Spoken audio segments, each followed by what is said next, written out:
guys, and welcome to another episode of Woke by Accident Podcast, a weekly chat about socially conscious topics impacting the culture. We are happy to have our co-host, Sambaza, host and creator of the Sambaza podcast, hailing from the Republic of Kenya in East Africa. Sambaza has made a remarkable impact in the podcasting world, earning 3 nominations for the Best African Diasporan Podcast by the APVA. He also has a nomination for Best Blog by the Texas Creator Awards. He also was a featured presenter at the 2024 Afros and Audio Podcast Festival, and he was a participant in the 2025 Podfest. So, Sambaza, welcome. Hey. Hey, Jen. Thank you. Another day, another week. Yes. Ready for the whatever's coming out there. Hey, it's more and more nominations. I think I need to win something. I need to come up with a trophy. Yeah. Time to bring it home. Yeah, Time to bring it home. Surprise pretty soon. I was going to surprise you, but I'm gonna do it another day. Okay. All right. Hey, So okay, no surprises. Let's go on. So yes. I gotta do the affirmation this week. What do we have? The affirmation for this week says, I am not pushed by my problems. I'm led by my dreams. That sounds pretty cool. Right? Okay, one more time. Let me think about that one. Oh, okay. I'm not pushed by my problems. I am led by my dreams. Okay. I like that. That's Pretty cool, right? That's dope. Okay. And so I'm glad to be here with you guys for another episode. We do have a special guest as we continue to amplify the voices of fellow creators and celebrate Black History Month. We want to get into that conversation, exploring the significance of storytelling in Black culture, and also share the creative journey of our guest, who is Sir Ervin Williams III.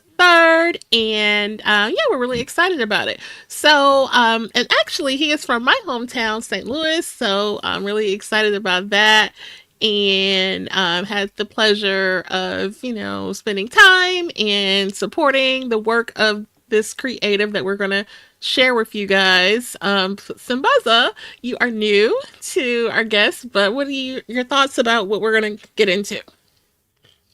Well, I had a quick look at not a quick look, but I did go in depth into his socials, and there's quite a resume over there. And I am happy to have him and kind of chat with him. I think we've already met a little bit right before he went to the green room, and very fun, just to start off with. So okay. I'm looking forward to a great show, which I think is going to be always. I mean, he's live, so hey, okay, come on, let's go. That's what's up. Okay, so we are ready to introduce our guest at this time. So today we are joined by the incredibly talented Sir Ervin Williams III, a multifaceted creative who wears many hats, including actor, director, writer, producer, educator, poet, activist. Born and raised in St. Louis, Sir Ervin knew from the age of 15 that he wanted to be an actor and has been dedicated to his craft ever since. And he believes that using his artistry to inspire and uplift the next generation.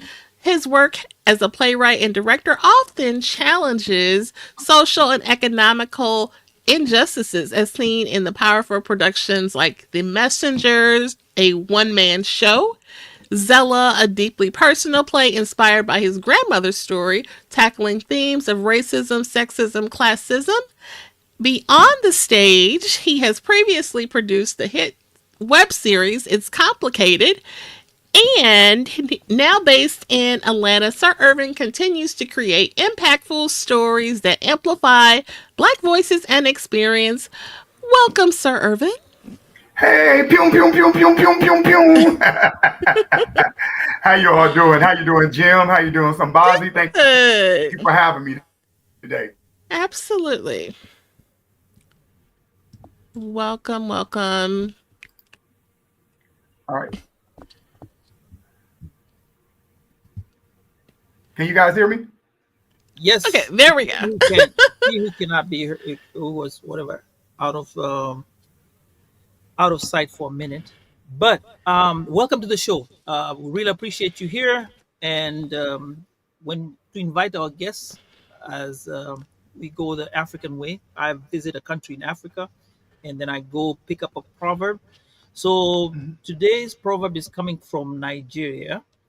Um, by the way, Jen, you shout outs to the Jollof Media for hitting you up and giving you a shout out. So they like what you're doing. They like what you're doing. That's what's up. So we're gonna give you some fun facts about Nigeria. Nigeria has 500 over 500 indigenous languages, though English is their official language. Mhm. Nigeria's film industry is also known as Nollywood, is the second largest in the world. Nigeria is also the largest oil producer in Africa, and 12th largest in the world. Let's see here. Last. Okay, popular foods in Nigeria include rice, the jollof rice, the one that they have wars Mhm. on, eba, fufu, and tuwo. Last but not least, Nigeria is home to over 500 ethnic groups, including the ones we mostly know as Yoruba, Igbo, and Hausa. All right, so now just those are the fun facts. The proverb today says, "The child of an elephant will not be a dwarf." Mhm. The child of an elephant will not be a dwarf. Hmm. Mhm. Okay. So your thoughts on that, Sir Irvin? I definitely understand that. What it's saying is you have the gravitas of a great parent, of a great magnitude, of a father or a mother. There's no way that you're going to shrink into that. You're going to grow into that. And you should be producing more elephants. Even though we know there are exceptions to the rule, sometimes an elephant Mhm. may produce a dwarf because you can be the best parent, you can be the best person in the world, but you still have children who have their own mind and their own free will. That's the exception to the rule. But if you taught them well enough, they will come back and be reminded that they too are an elephant. So I definitely understand that proverb. That's nice. Thank you for Perfect. sharing. Mhm. Perfect. Now, we start the show. How do you define the role of storytelling in preserving and shaping the Black culture or shaping Black culture? I think when I talk to my students and when I talk to anybody about acting or being a storyteller, I had a white lady that was my professor. I hope she's watching right now. Her name is Beverly Brennan. Beverly Brennan told me 20 years ago. She said, "Never explain to anyone your need to tell the story. If you're not a storyteller, you're just not gonna get it. I cannot. If you're an athlete and you don't understand storytelling, you don't get it. So I'm not gonna try to spend my time trying to waste it and explain that to you." So, with that being said, I also understand that when it's a storyteller, when you are the storyteller, you are the person that when they came to villages and they decided that they were going to pilgrimage people and raid villages, they killed a few people offhand. One was the king and the queen, of course, their descendants, but they went for the storyteller because the storyteller was the historian. That was the person who held the lineage of the family. That was the person who held the lineage of the kingdom and of the tribes. So to be a storyteller is also to be a historian, to send messages to the future. My job as a storyteller is to make sure that I tell of the past, put a mirror in front of the present, and project the future. And that's the story of all great storytellers, especially those who are artists. Dope. Dope, dope, dope. And on our last episode, we talked about Black history being under attack. Okay, kind of Mhm. pivoting into our appreciation for Black history. And so we wanted to get your take about that. Uh, what does Black history mean to you? Why is it so important that we preserve it in the light of others wanting to dim it down? I think we have always been under attack. We have always been under attack. We're not just talking about the people who went through the Middle Passage and who came here as Africans, enslaved people. People who were stolen and enslaved in Africa, but even the indigenous Black people that were already here, waking up the next day and finding out that you are now a slave, and they killed 90% of the population of the people that were here. We never talk about that. We only talk about the Native Americans who are lighter skinned, but we never talk about the dark skinned indigenous Native Americans who were here already. The ones our great grandparents talk about when they tell you that their grandmother was Cherokee Indian or Blackfoot Indian or Navajo. Those we never talk about their story and how they were murdered. So Black history is not only essential to Black people, it's essential to American history. People want to wipe Black people out of the narrative because we're always the marker on the side. American history can't be great without Black people, specifically Black people. American history can't be great because you had these founders, but you had enslaved people. You had these great founders, but you had rapists. You had these great founders, but you had Black inventors. You had these great founders, but you had people that fought back and rebelled in war. So the reason Black history is always under attack, and it will continuously be under attack, not just under this administration or this regime, because we are a constant reminder that America is not living up to what it promised on paper. In the mortal words of Dr. Martin Luther King, they're not living up to what they said they were going to do. And we as Black people, Moors, Africans, African Americans, whatever you choose to label yourself as, in the immortal words of Dr. Henry Clark, the biggest fist we have to strike with is the Black fist. Everything else is secondary. So until we need to put religion to the side, sexualities, gender, classism, socialism, all of that to the side. The biggest fist we have to strike with is the Black fist. And how are we going to strike? Because that strike will be so massive that it will change the trajectory of Black people in the diaspora around the world. Great, great, man. That's some powerful statements here. I think we're gonna dash to the comments because they're coming in hot over there. Man. Okay. Yeah, it's not like the regular time. We usually have a bit of comments here sprinkling today. We got comments coming in. Let's start from the beginning. Nicholas Powell says, "This dude is a genius." Thank you, Nicholas. Hey. I paid him to say that. I paid him to say that. Haiti, Colin, I hope I'm saying that right. Heidi. She gives you flowers. And yep, the clapping. Ed Campbell says, "Peace, family." Thank you, Ed, for showing up today. And DeMarco Davidson. Now, this must be your dad. He always has to say something disrespectful. Proud of you, my I'm son. being professional, Ervin. sir. Don't be putting these bull crap comments up. Good Lord. And now we didn't know that you were on a Nollywood movie. Say, Ervin has been on a Nollywood movie as a villain. Nigerians love him. Yes. All right, we're gonna talk about that. Let's go through These the are facts. comments. Peggy Calvin, thank you. Ervin, you're the nephew. Wow. Hey, that's my Peggy. Dolores James says, "You're great. Welcome to the show." Hey, Miss And Dolores, Donald what's up, Miss Dolores? Jones say, "Amen, my brother." What you were What's saying, up, Donald? amen. How Needed you all an doing? amen right there. Now let's go back to the Nollywood. Oh, yes. How? We're gonna pivot just a little bit. How are we getting to Nollywood as a villain? Tell us the story behind it and how we got So there. my sister, Black Pearl, she's my sister in the acting community. She was doing a project with a guy that was from Nigeria. And she asked me, could I sit in one day for a reading?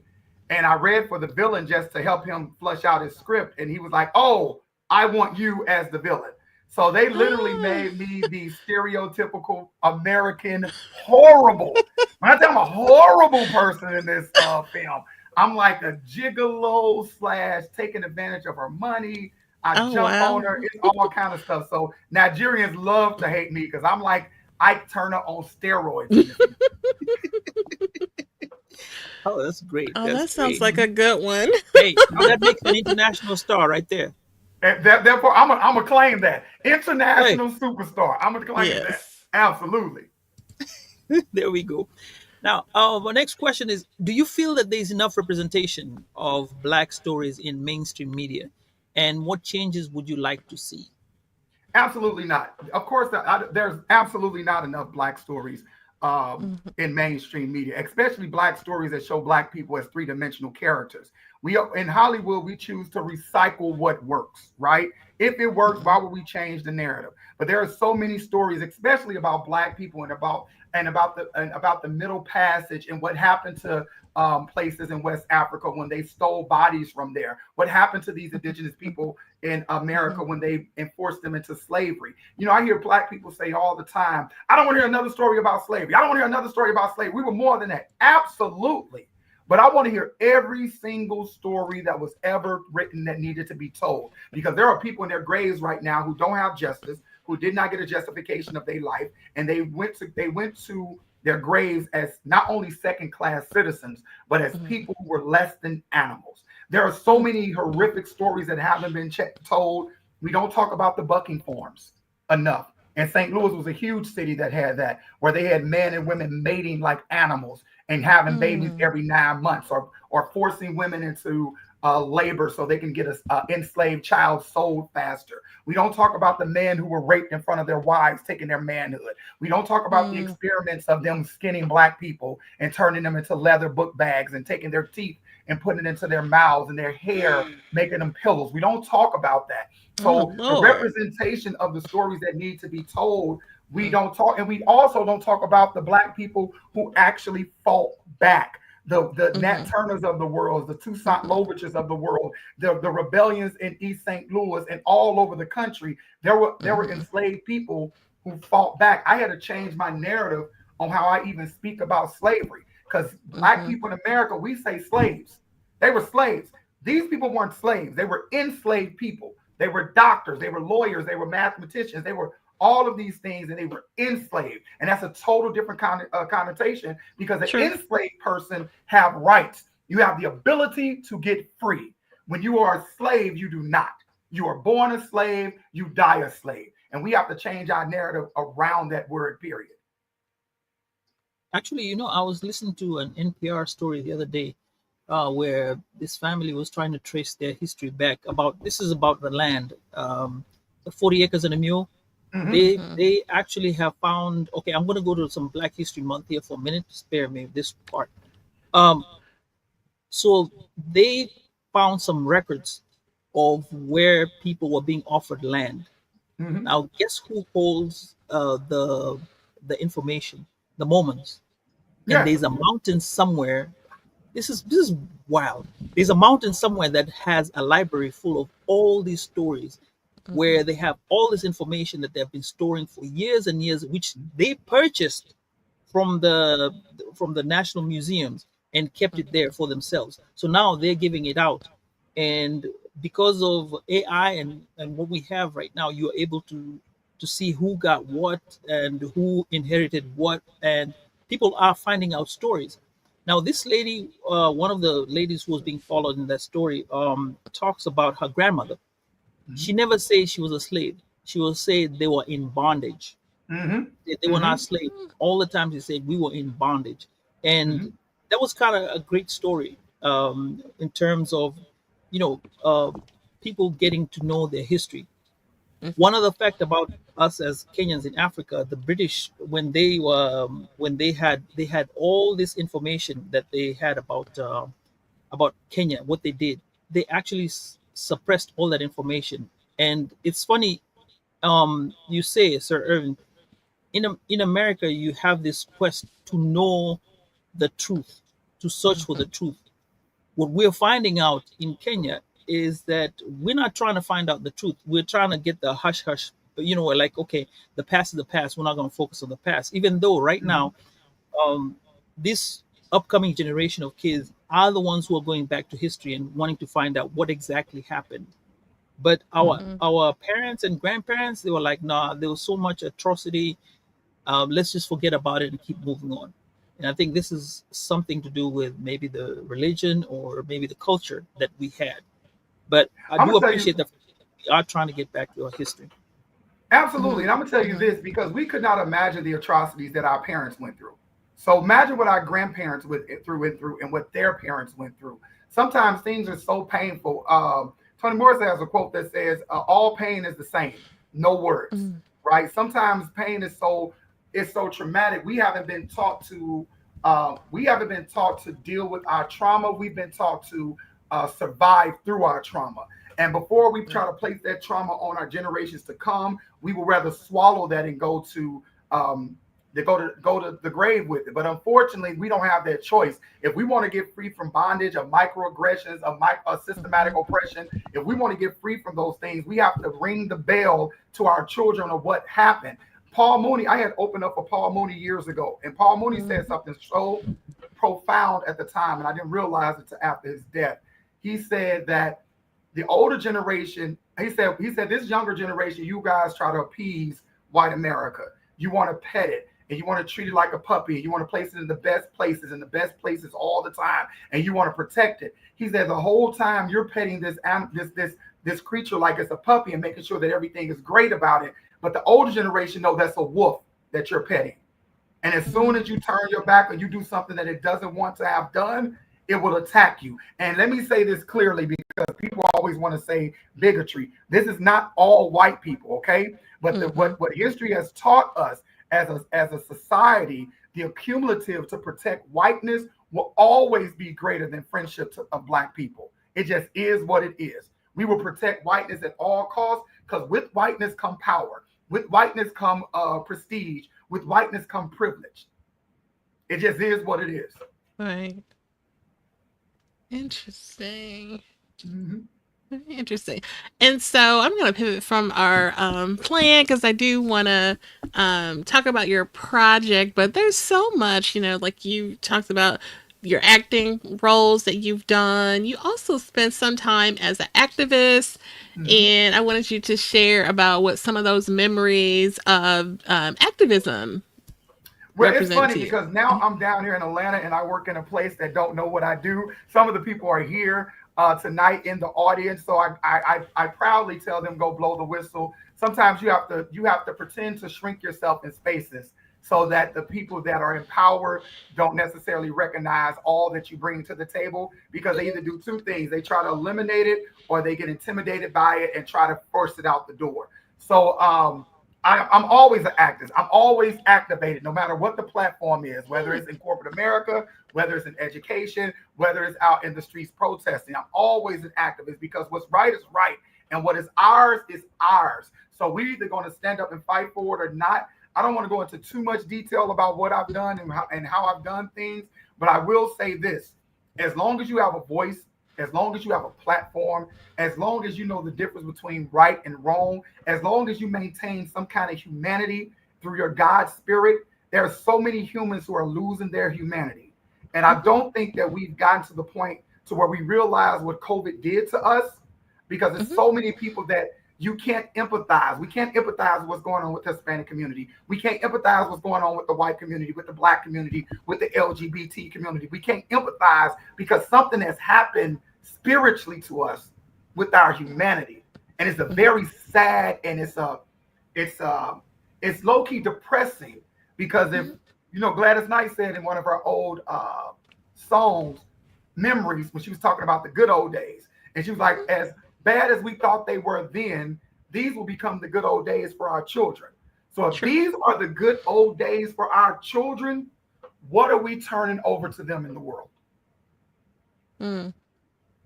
So that's why we have to stay activated, because there's a whole generation coming behind us that need to know what happened before they got here, and that this fight is not new. This is the same fight Martin Luther King had, Malcolm X, Medgar Evers, Marcus Garvey, Harriet Tubman, Sojourner Truth, Frederick Douglass. We can go down the list of people who've been fighting this great fight. Our job is to push the ball a little bit up the hill as far as we can. One day the generation will get to the top and that ball will roll over. So our job is to keep pushing as long as we can. Absolutely. And Sambaza, I want you to share too, because you found yourself stepping into some activism shoes. And you didn't really plan. It kind of happened by accident, if you will, but you just felt compelled to react to what's going on. Something isn't right, you want to speak up about it, and you actually, speaking up is a lot. Some people don't feel comfortable, will not, and then you actually did a little bit more than that. So please share about. We were having an issue that was going on back in Kenya, where there was just a regular thing. Bills are put out there and people are saying, we're tired, we're not going to be taxed as much, and we want a fair share. We see money being misappropriated, and they went into action, went out and went into a strike. Now, what was cool about this thing? It was done by the Gen Z, and this was one of the strikes. It'll be one of those strikes that set up a bar. Nobody Mm, was hurt, nobody was Mhm. shot at, nobody mm, was broke the windows or businesses or whatever, dismantled anything. They just walked, protested, and that was it. Well, the next day, when they went back again, now they were met with force, and a lot of mm, people got shot. Some people got killed, and for us, it was like, okay, you had a protest that happened the day before where it was quiet, nobody got hurt, no businesses were ransacked or anything like that, which is usually what happens in all of them. All of them usually have that. That's the one thing that happens. Businesses have to shut down for the whole day. That time, businesses were open. People were walking through. It was so great that even the businesses were giving water to the people. Hey, here, have some water. Keep moving. Just keep going. Just do what you got to do. Never happened like that. So mhm, after this, whatever happened, the next action that happened caused people to now say, "Hey, this is not right. You cannot be killing our kids. You cannot be arresting our kids and stuff like that." So we had to protest from all over the world, mhm, and that's how I got myself into it. And since I was in Dallas, there was Los Angeles was doing that, Washington D.C. was doing it, and we decided in Dallas to come up together and go ahead and protest. It did teach me a lot of things, and a lot of people did come out, and I think what that resonated to the people out there is that we care. Doesn't matter which part of the world we're in, everybody mhm. cares, because at some point in time it does affect us over here. So that's how I got into the speaking part of now having to protest, and something that I've never Well, done in my life. But, we definitely here I am. appreciate you for stepping into that. Mhm. Thank you, thank you. Absolutely, we Absolutely. definitely appreciate you stepping into that because we need more people. I think people are afraid, and I won't use the word coward because we don't know what people have on the line, so I won't use that word. But what I will say is that if everybody don't stand up, they're going to continuously keep doing what they're doing. It's going to Mhm. continuously be in people in power, people who think they're better than you because of the color of their skin, but also because of greed. What happened to you guys in kids is the same thing that happened out in Ferguson. Ferguson was having very peaceful protests, but every night at 12 o'clock we had a provocateur.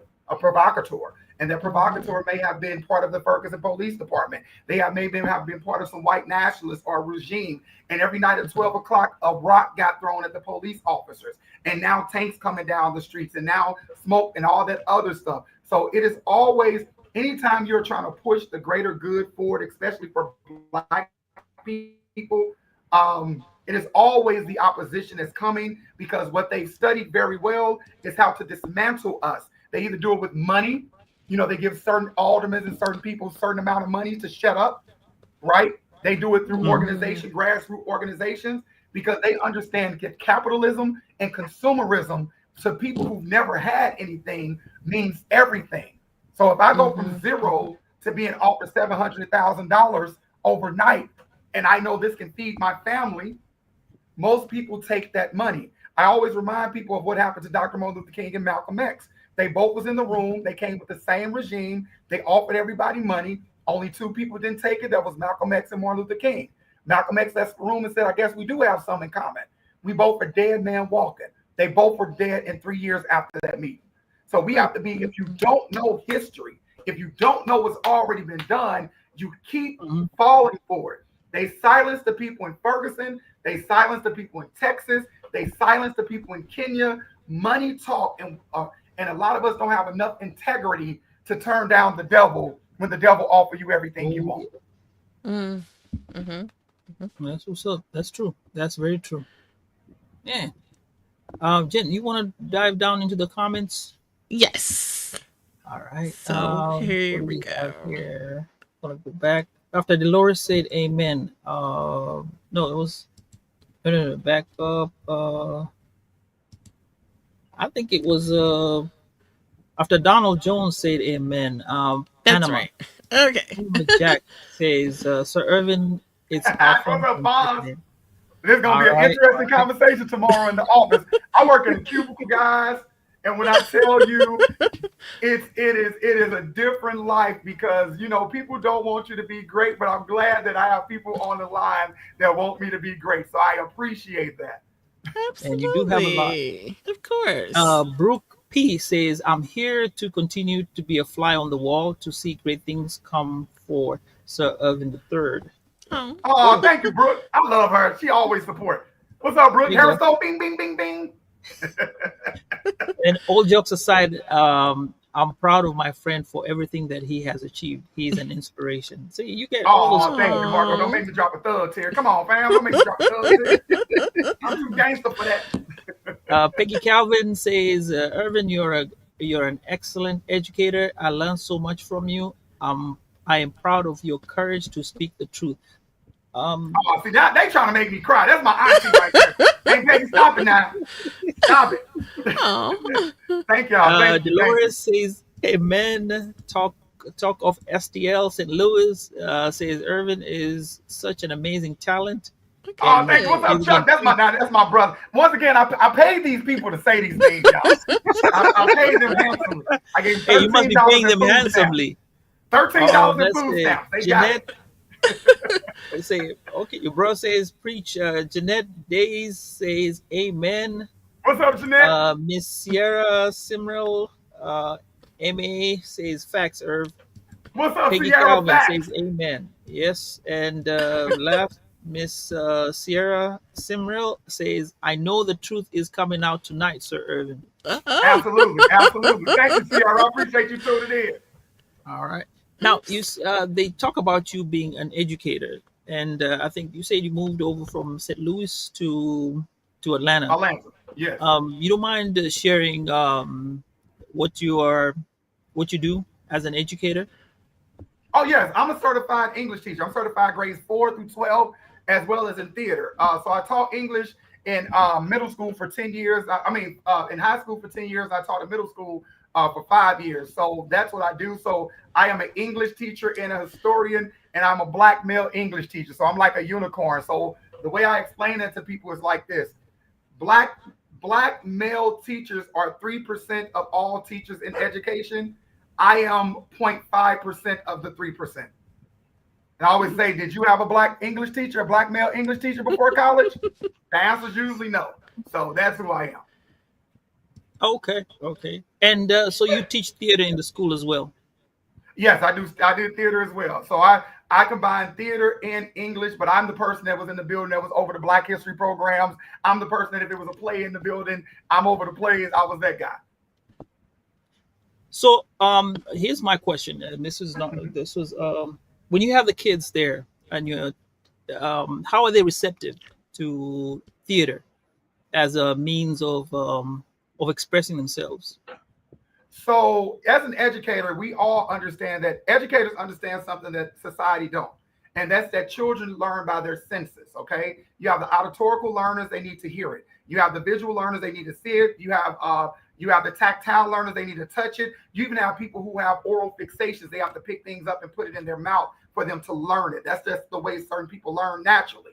So most children do not care how much you know until they know how much you care. I know it sounds cliche, but it's the truth. Once these kids know you care about them, once these young adults know you care about them, they will go up and beyond for you because you are that father figure that may be missing in the home. But with that being said, as a black male educator, you are everything they love and everything they hate. You are the father who beat their mother up. You are the uncle who tried to molest them. You are the cousin who stole from them. You are all of those things before you open your mouth. You have to prove that you are not those things. And sometimes that takes layers of pulling back. Because why would I trust you, black male educator, and you're gonna do the same thing my father done? That's why I always tell, especially black men who mentor, who are fathers. If you can't be anything else in a child's life, be a man of your word. They are used to people not being a man of their word. If you say you're going to do something, do it. If I say I'm going to give you $5 for each A you get, give that $5. If I tell you when I get home, I'm kicking your ass, I'm kicking your ass when I get home. Because they need to know that somebody is there who means what they say and say what they mean, and they follow through with it. So once you get that, Theater is the perfect realm for geniuses. The perfect realm. That football player who can't express himself because he's told that you're not masculine if you express yourself a certain way. Theater teach you how to communicate. It teaches you public speaking. It teaches you improvisational skills to be able to speak and think on your feet. It teaches you discipline. It teaches you how to tell a story. It teaches you how to become whatever you want to be in life. So it not only do it teach you, it's great to be able to get on stage and recite Shakespeare and do Othello and all of these things, but the gravitas that comes with it, it teaches you everything. Everything. Theater is the number one place to teach you how to deal with people of all walks of life and find a common goal. I may not like you. You may not be the best singer. You may not be the best writer or the best dancer, but we have a show we have to do. And all of us have to pull together and put up this show. That's what theater teaches you. It teaches you how to work with multifaceted, different people. Theater has taught me how to work in the office space that I'm working in right now. Because if I didn't put on an act every day when I walk in this door, I'd be being carried out in handcuffs. Because people be trying to play me like I'm crazy, and I don't like to be gaslit. So, that's either Not handcuffs. You know, I'm not I'm gonna Christian go enough back. not to punch somebody in the face, I'm gonna move back to what you just said about being a man of your word. Because I always tell my son this one thing. I tell him, for a man, your word is the most important thing. Mhm, It's worth $1 million and then some. It's worth $1 trillion, because mhm, you will never be able to tell a person like, "Hey, I'm going to be there at 5 o'clock." They'll know that at 5 o'clock you're going to show up. If you tell mhm, your wife, "I'm going to do this," or "I'm going to help you out," they know you're going to do that. Why? Because they mhm. trust your word. That part. I mean, I told him even money will never buy your word. That you Facts. cannot do anything. That's what makes a man. Anything else, yes, you money will just add on to it. But just being truthful and honest and be to your word. If you say, like you say what you say and do what you do, people will know who you are and trust you with what you do. And they'll give you grace because when you can't do it, Mm-hmm. right? They Mm-hmm. understand that you wanted to do it, but something came up. And when you have that kind of grace, like I know two of my great friends are on here, my brothers, DeMarco Davis and my boy Charles Chuck. We don't have if DeMarco say he's going to do something, I know he's going to do it. I don't have to pick up the phone 30 times and say, "Did you forget to do?" I don't have to do any of that, and vice versa. Same thing with Chuck. So you want to be able to also surround yourself with men who are men of their words and do what they say they're gonna do. I be feeling so sorry for my sisters because they be talking about these deadbeat dads and all this other stuff. I don't know them men.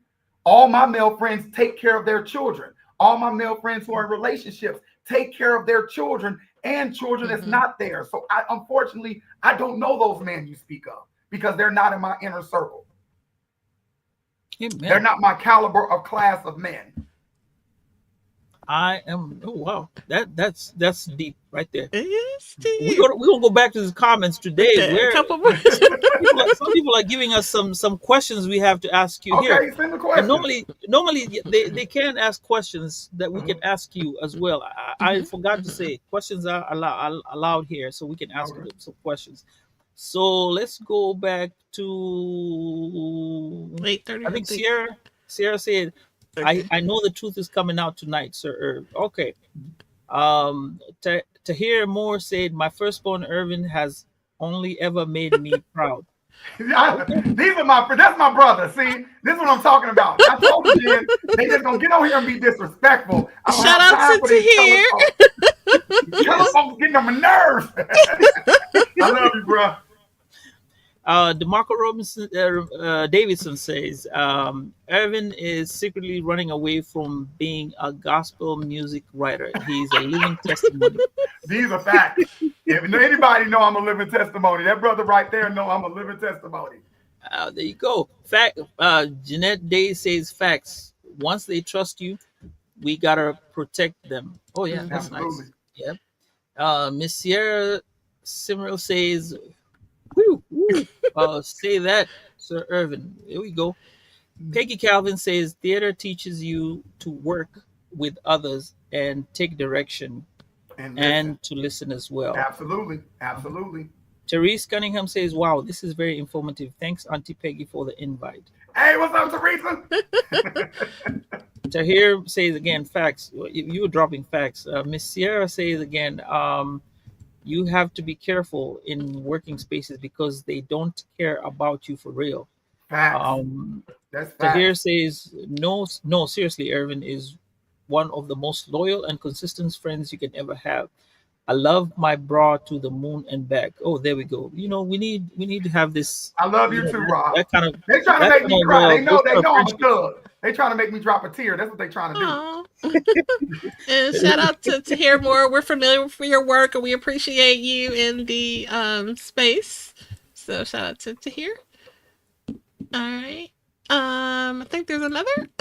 Yes, Sir Ervin, kudos to our English teacher. I still have contacted with my eighth grade teacher, Miss H. Weaver. She did not she didn't or dare wouldn't allow us to be ignorant. She cared. To Oh hear yeah, says we thank you love so Miss much. Hattie Weaver. She's talking about Hattie Weaver. She was also a professor at Harris State University. Shout out to Miss Hattie Ah, Weaver, Beverly Brennan, Gregory Carr, Dr. Reynaldo Anderson. These are people, Mary Peer. These are people who helped form us in college and literally took us under their wings and helped us. My theater teacher paid to have me moved when the police put a gun to my head at my house. So we don't Wow. have teachers like that. Like, and I can say that the police officer literally told me if I blink, black is gonna be the last thing I see. So Ferguson was not new for us that was in St. Louis. Reason Ferguson popped mm, out because it was close to white tax dollars. Because had it happened on the north side or the west side or even the south side, unfortunately, it would not have been a story. So I'm thankful to the Mike Brown family for, unfortunately, their son being the sacrifice for seeing what was really going on in the city of Mhm. St. Louis during that time, because it's been going on for years. And so I love that police reform came in. Mhm. Mhm. oh, awesome. Tahir says thank you so much. Um, we're gonna Donald Jones say, how do you feel about today's events? Superpower Elon Musk and Donald Trump. I guess with what we're talking about here, with regard to the Black History Month. There was that I don't know today's Is that events. We're Donald trying Jones, to my cousin? Is that DJ? What's up, DJ? I don't know if that's Donald Jones, my cousin. Now, what's up, DJ? That's my first little brother. That's my little brother. That's my cousin, oh, but my okay. first little brother, because I didn't have no little brothers. Then we got a Kendrick's also Kendrick Super Bowl performance thoughts if that's Mm. okay with you. Um, Okay, so let me how go would with you the put it first with question. Black History? Okay. The first question with Donald Trump and Elon Musk. Okay, Mhm. you get what you know. The Honorable Farrakhan stated that the chickens are coming home to roost. What America is experiencing right now are the chickens coming home to roost. It's simple as that. Mhm. Um, this this attack on black people, once again, is nothing new. Black people are like Mhm. roaches. We not going anywhere. No matter how much they try to destroy us, no matter how much pressure they try to put under us, we're not going anywhere. What I want black people to get, anybody that's listening right now, I want you to understand the resilience of African people. I want you to understand the resilience specifically of Black American people. We have been so resilient. When the Great Depression came, it didn't affect Black people the way it did white people because we already were poor. We already had a bartering system. We already worked outside the system. So we know how to survive. If we can't do anything else, we know how to survive in tragic situations in this country. What I want them to do, though, is also check your sanity. This fight is everybody's fight. But we as Black people, we have to stop getting in the front lines for people who are not willing to stand on the front lines with us. We have had white abolitionists, we have had Hispanic abolitionists, we have had Jewish abolitionists and people that fought for the liberties of Black people. But we also have to understand that the same people that fought were an exception to the rule, because 80% of the others that did not, they wanted to get into proximity of whiteness. And so you chose to vote a person in that's going to deport your grandmother. You chose to vote a person in who's breaking the DEI initiatives. And if you know anything about that, white women are privileged from that more than anybody in this country. That's who you voted for. So, of course, now that he's doing exactly what he said he's going to do, we have to watch it unfold. But Black people do know if they attack women's rights, if they attack Hispanic people, if they attack LGBTQI communities, who do you think they're coming for next? So if you do not have a plan, and I'm not putting scare tactics out there, if you do not have a plan for you and your family, do know that they're coming for you next. Next is going to be Black people, interracial couples, all of those things on the chopping board. In law, they teach you to defend the law that you don't like the most. Because once that law is overturned, everything on the board can be overturned. Hence Roe v. Wade.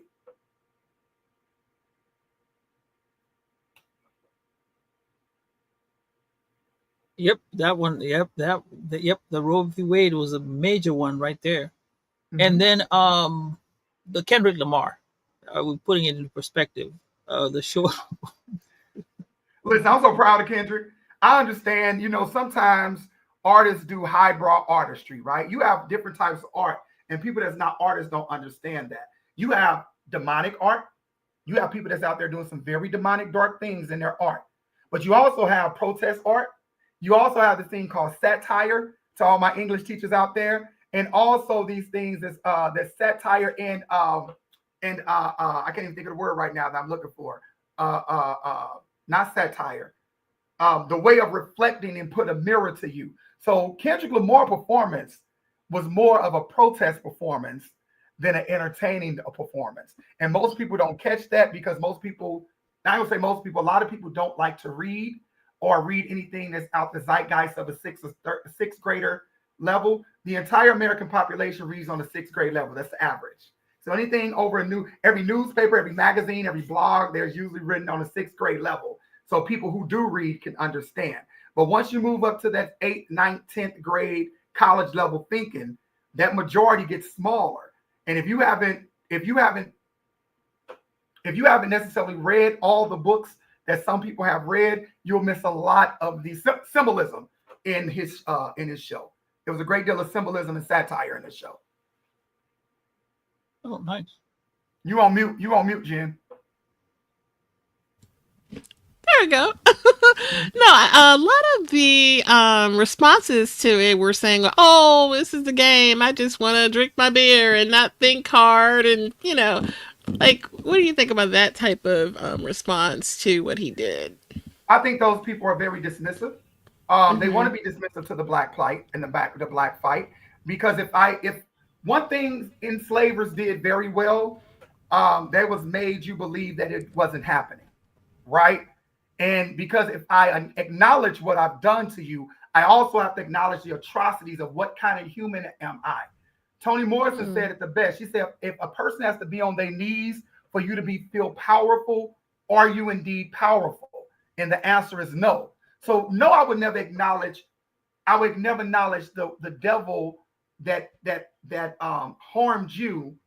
The God that I worship can be the devil that harms you. Like, they quote, every man's God is somebody else's devil.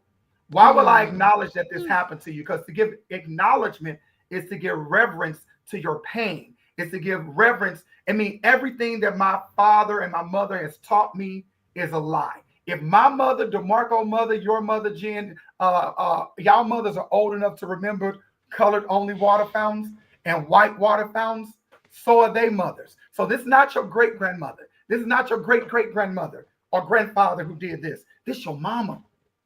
This is your grandmother.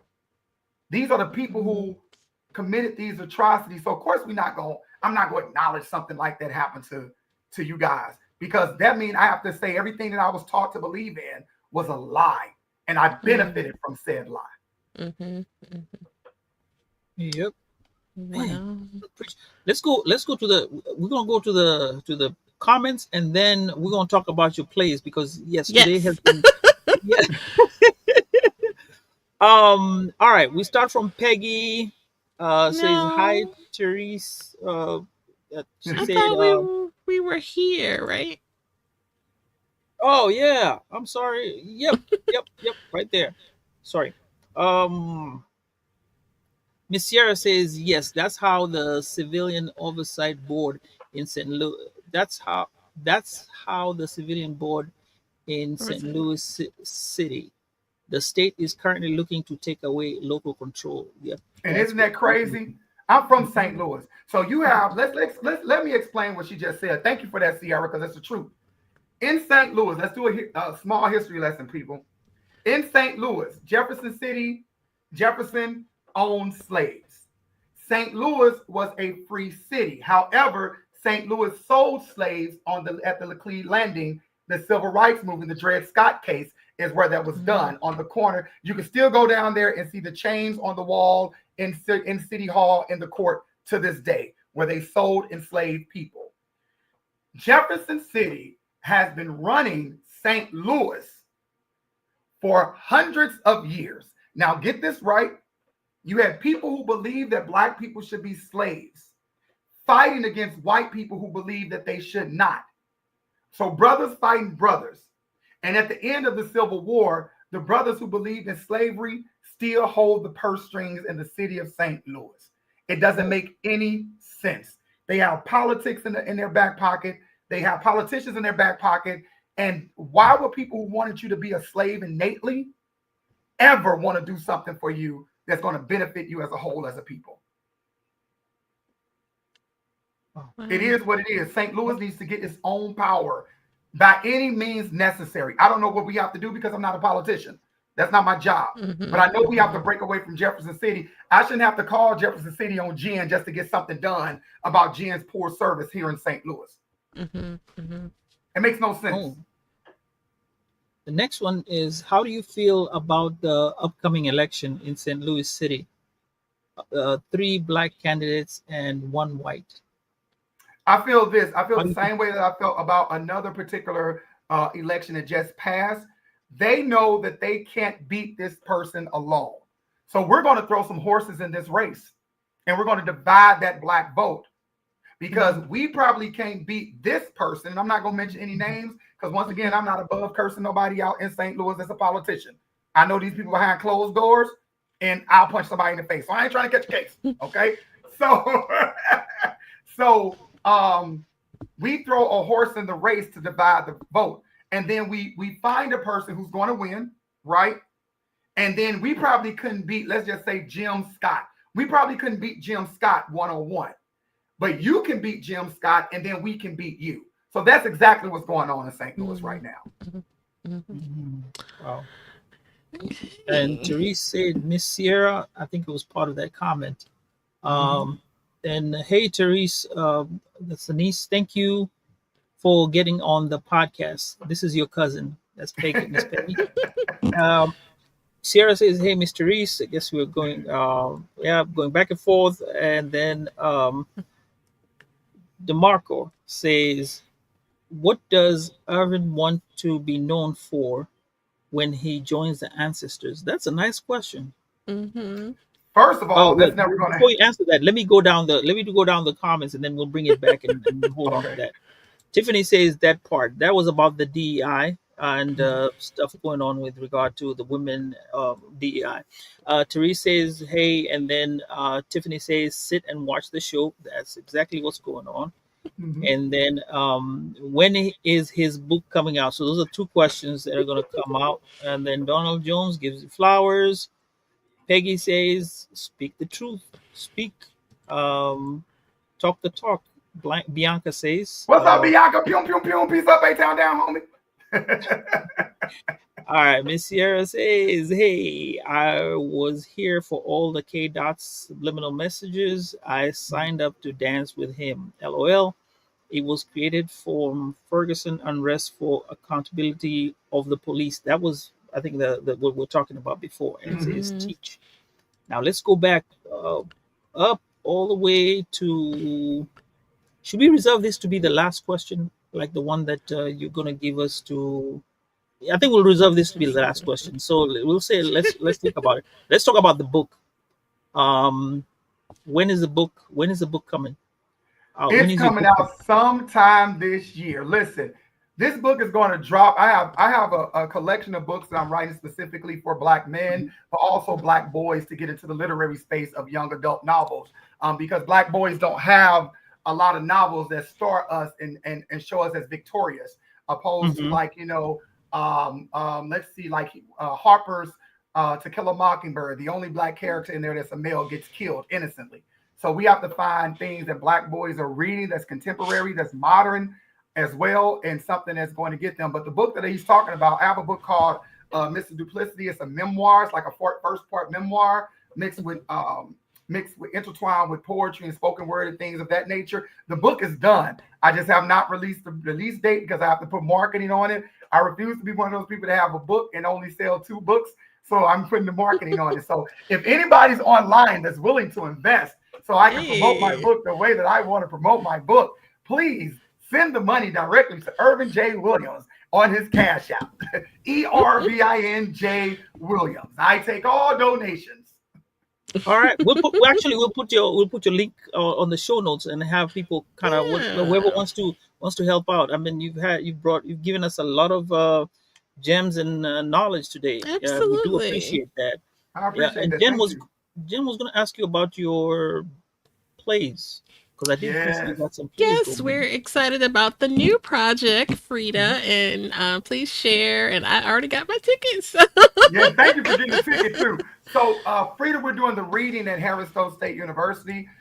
Frida is a story about the women in the 6888. Let me say this because I know it's going to be a great deal of people who get tickets thinking that it's part of Tyler Perry. Hey, if you have to do that, go for it. But I started writing this play back in 2011. I started writing for my Aunt Peggy, the person who's online. I'm going to try to get through this without crying. The person that's online right now in 2011 because I wanted to do something with my aunt because she's one of the people who inspired me to do plays and film and get on stage. My aunt is like the Cicely Tyson in St. Louis, but not very profound actor. And then I wrote the entire Act One in 2011, and then the character stopped speaking. 13 years later, all of a sudden, Frida walked back in the room and she said, "I want to talk again."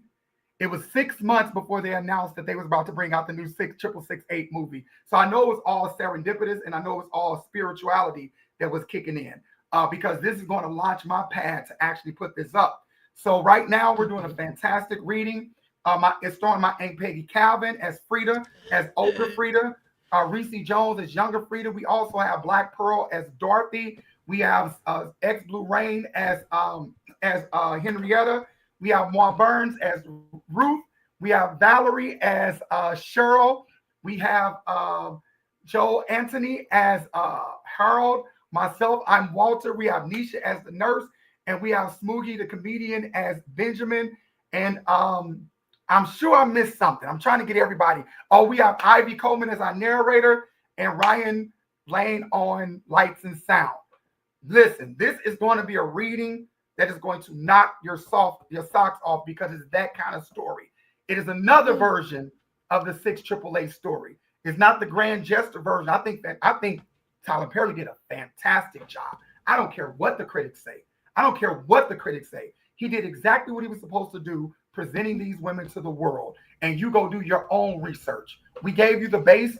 We gave you the blueprint. Go do the research. And if you don't know about the 6888 women, they were the first female battalion in the Army, and they shipped 17 pieces of mail through the country that was backlogged for almost 3 years. So they basically was the internet in the 1940s. They were the cell phones in the 1940s. They were given this job because they thought that they were going to fail at doing it. They gave them 6 months to ship out 17 million pieces of mail that's been eaten by rats. The addresses are off, everything. These women did it in not only 3 months, cut the time in half. They created an entire new system for the Army to get mail to the soldiers and back home. And I want to say this because it's something they didn't really attack. They didn't speak of in the movie. These women came back home. There was no parade. There were no honors.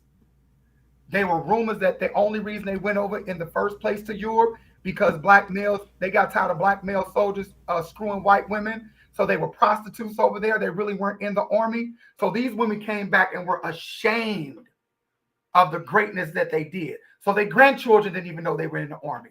Because to say that you were a black woman in the army at that time is to say that you was a prostitute for the United States. And these women had so much dignity and so much class, they refused to acknowledge that that was what they was doing over there. So for them, for their story to be alive and living, it was 855 black women. Every last one of them have a story.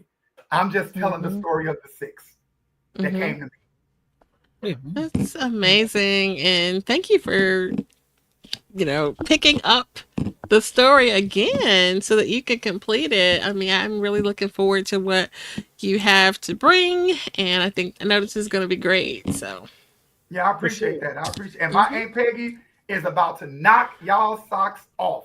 This is a reading. So this is a fundraiser for me to put the actual production up down here in Atlanta in full.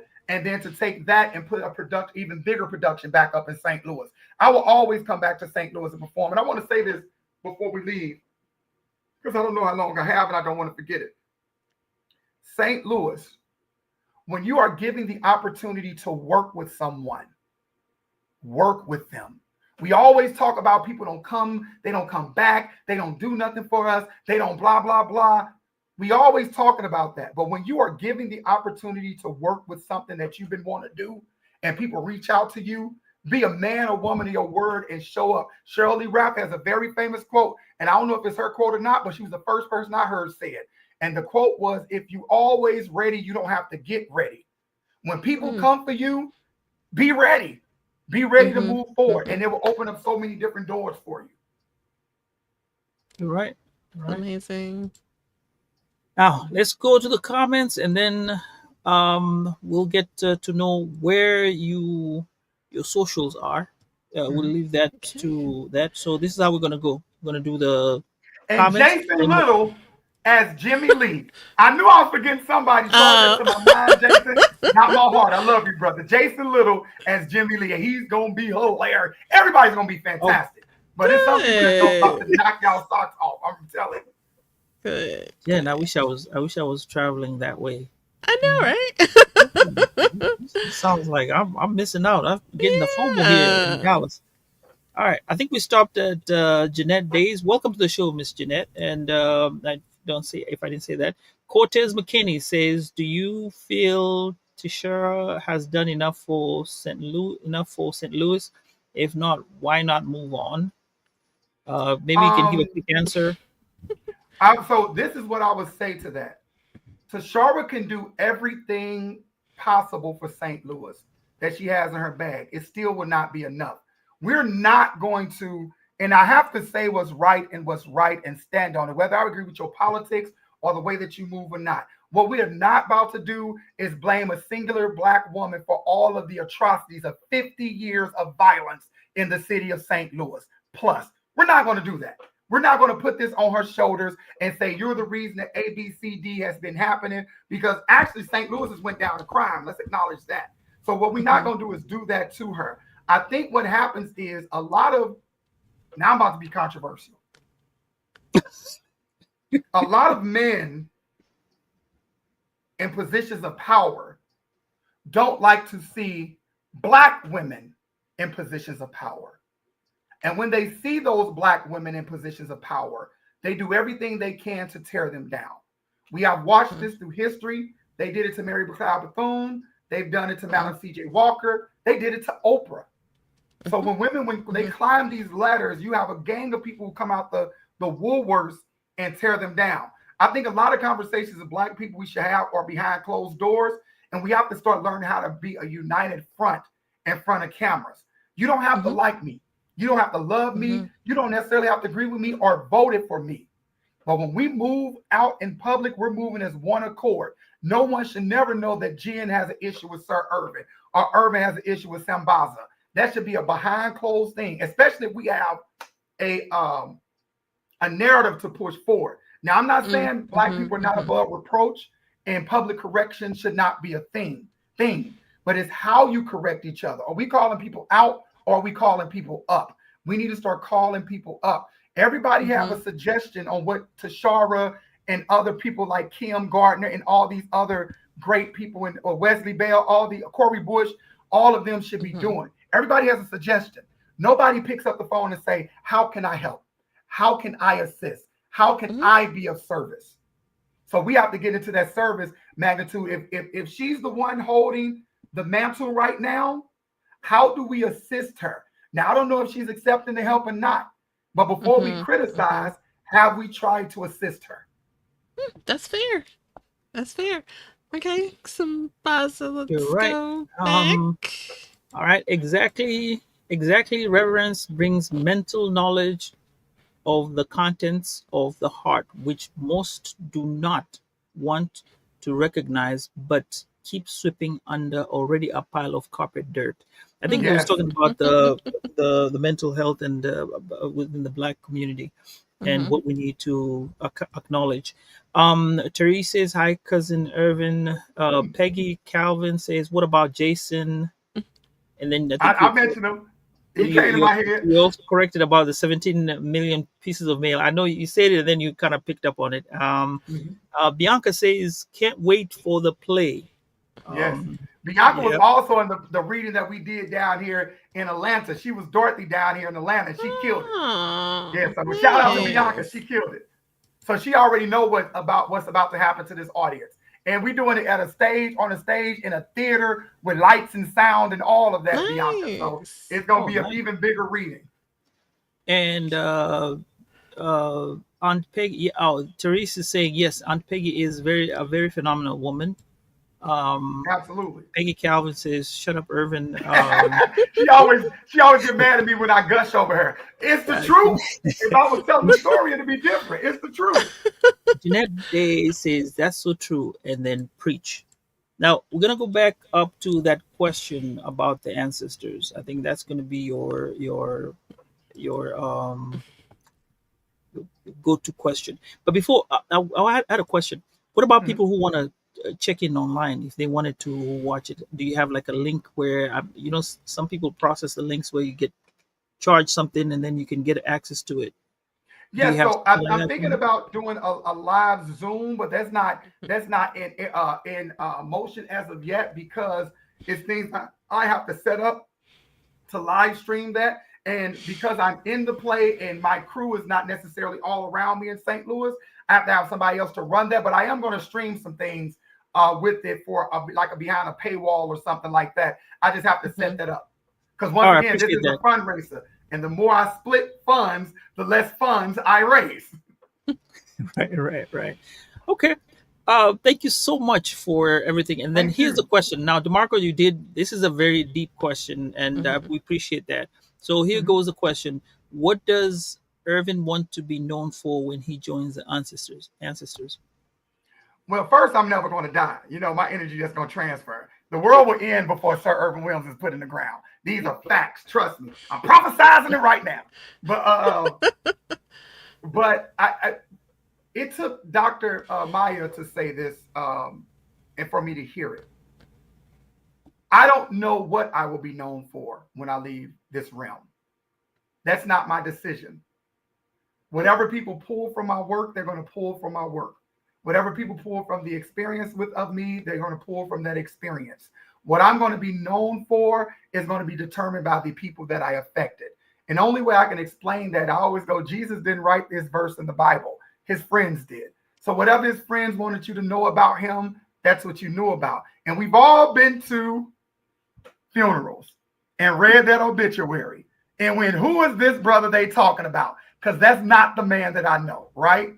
But so I don't necessarily want to be known for anything specifically. I do want people to know that I care genuinely, that I love deeply, that I was flawed, that I made mistakes, that I was human, that I had to give myself grace throughout my life. I would love to be known for that. I would love to be known that I was authentic and genuine in my approach with people. Just things that money can't buy, that, I had an insurmountable amount of integrity, but not so much pride that I didn't ask for help. And I had to work through that in my 20s, asking for help and being able not just to ask for help, but receive help Mhm. was a trauma response that I literally had to work on because I was always given to by loud givers. And when you are a strong person and when you are a light and people do assist you and help you, sometimes you meet people that want to tell the world how they help. I had to realize that wasn't my job to control their narrative. If you need to tell everybody that you helped me, hey, more power to you because I needed the help at the time. So you can go around and block your own blessings, but I thank you for helping. So if anything, if I was going to be known for that, I would want to be known for that. So I want to take this. I'm going to take this questionnaire online tomorrow. I know you always, yes, you always post something of yourself talking to the camera. This is what I'd ask of you. Say tomorrow. Tell us, what would you tell your 20-year-old self? Oh, No, you're not easy. going to answer it right now. No, no, no. It's going to Oh, okay. come tomorrow. I've answered that question 1,000 times. All right, we're going to do it tomorrow. First thing is make more mistakes. Punch people in the face, make more mistakes. I was so responsible in my 20s. I was taking care of my household, my mama household, helping my sisters, my cousins. I turned 30 and wild out. So I was that. I mean, I'm sorry I answered the question, but make more mistakes. All right. Make more mistakes. So just tell us tomorrow on one of your reels that you post Okay. on Instagram, and then we'll follow you and kind of do a follow up on that. How about that? Absolutely, absolutely. I All appreciate right. it. Thank you all so much for interviewing me. I appreciate this a great deal. Make sure that everybody, you can go to Eventbrite and you can type in Freeda and you can purchase those tickets. I have one friend that just donated 10 tickets. I have a block of students from Harris Stowe already reserved on those tickets. So Great. definitely support that. And you can find me on any social media at Sir Ervin Williams. That's Sir SIR Ervin ERVIN Williams. That's on Twitter. That's on Facebook. That's on Instagram. That's on TikTok. You can find me under that. All right. That's the best way to do it. And we appreciate everyone who's been here. You guys have been a great support. Would like you to like and subscribe on our YouTube channels, the Walk by Accident and Sambaza podcast. It'll mean a great deal for both of us as we try to bring you great shows. With that, Jen, take us home. Yeah, and Sir Irvin, please stick around for our proper goodbye. Okay. Thank you for joining us. We hope that today's conversation has inspired and enlightened you. If you found today's episode meaningful, please consider sharing it with friends and family. Our collective awareness and advocacy play a crucial role in creating positive change, and we invite you to stay tuned for more engaging content. And we look forward to continuing these important conversations in the future.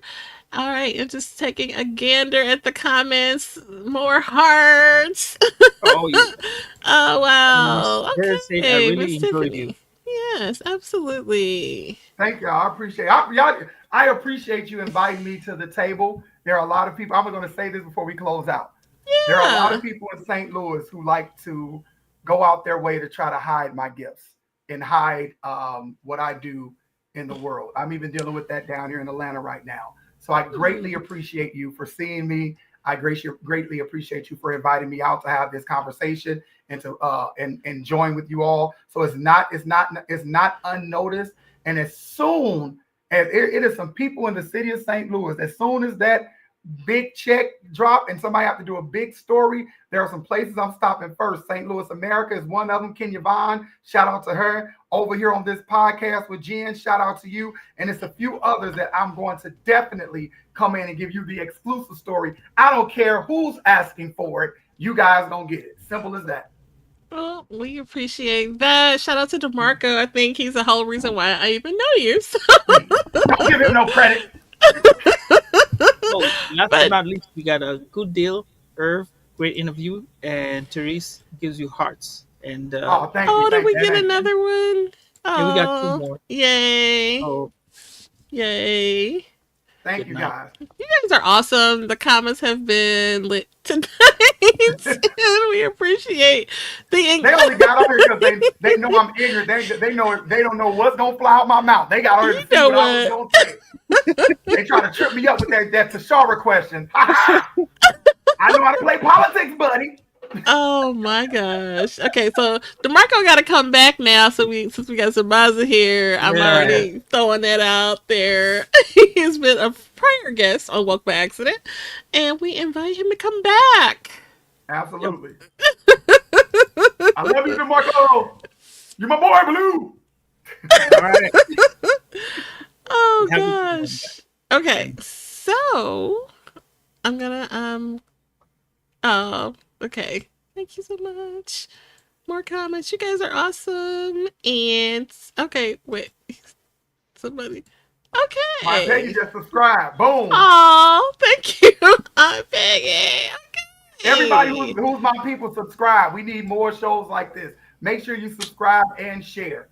And go back and check Yes. out some of them other episodes because they really good conversations. I'll be listening to them in the Absolutely. background. Yeah, Yeah, and we absolutely. have a really good one coming up. Speaking of other fellow American filmmakers like yourself, Sir Ervin, we have Timby Banks coming up on March 5th. Okay. I'm really excited about that. oh, She, if you don't recall, if you have BT Plus, Young, Wild, and Free, that's her project, and she's actually nominated for NAACP. So we're really That's so dope. excited to yeah, share her story. So I appreciate all you guys for real. For real. Mhm. Oh, okay. okay. Hit the like button. Okay, Yep. to Save it. And Jeanette Save said just it. subscribe. So, yep. Thank you so much, Yay. guys. Absolutely. Yeah, we have to support each other. This is the only way, Mhm. to keep it going. So, absolutely. Okay, That are we ready? Samantha, you got something else? no, I Oh, am okay. full. Okay. Uh, It looked like you wanted to say something. Sir Erwin, hey, great conversations. I mean, hey, we could talk for hours and hours, but yep, you got to come back. Absolutely. Okay, for Absolutely. sure. Absolutely. Thank you for the Absolutely. invite. All right. Okay, so stick around and here we go, guys. Come back and see us. Have a great one.